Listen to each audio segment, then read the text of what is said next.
How to create a new connector call. Connectors define the connection, the entry point to an external system. Given such a connection, you might send several different requests to the connected system. We call one such concrete pair of request response a connector call. In order to use a connector call in the Process Designer, you have to create at least one connector call for each connector. Choose a connector from the overview and click on the call icon. In the call overview, you can add a new call for each connector operation.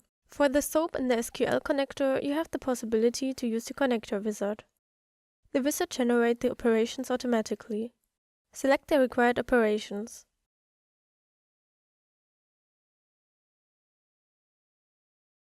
You can edit the connector call name and its description,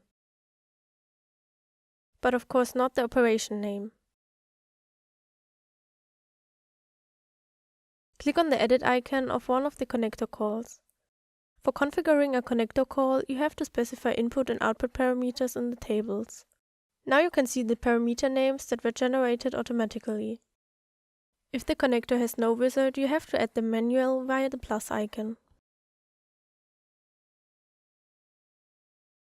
The user interface for configuring a connector call is generic, thus it looks the same for all kinds of underlying types of connectors. Having the same interface for all kinds of connector calls is very convenient. But one drawback of this approach is that some connectors require fixed parameters to be set in order to work properly.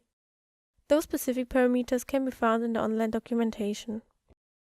You can validate the input and output parameter in the backend by activating this checkbox. If the validation is not successful, the client is notified of all failed validations and it's written to the connector log or system log at the same time. The input and output parameter require similar information. The parameter name, an alias, a description, a constant value and a corresponding data type. The parameter name and the description is quite clear. The alias is a meaningful non-technical description for the technical parameter. This wording is used in the Process Designer for mapping data with UI elements. You can set a constant value like getOrder that can't be overwritten by any business app. The value will be validated so that it's not possible to use a constant value with a wrong base type in connector calls and business objects. The data type is the assigned Simplifier data type of the parameter for validating the data before it gets back to or from a backend system.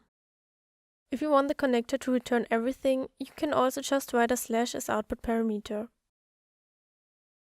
After finishing the input and output parameters, simply save the connector call settings.